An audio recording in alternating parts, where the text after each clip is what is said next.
semuanya.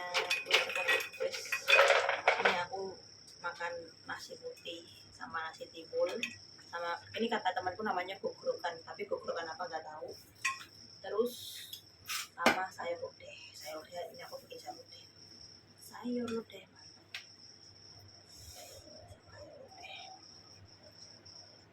Sini makan sayur lodeh itu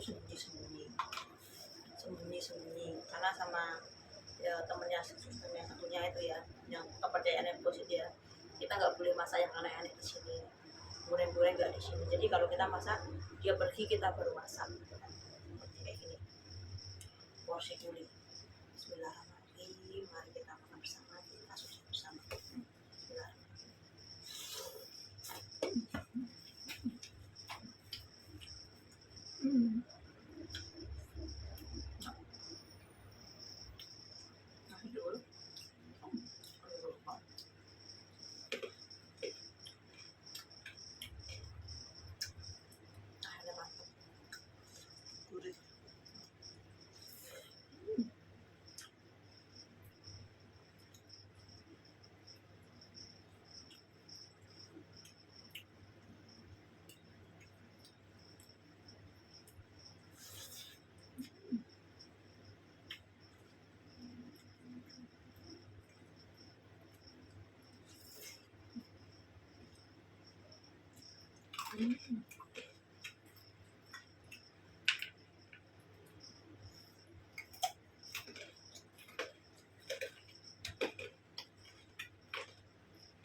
Super enak, sampai banyak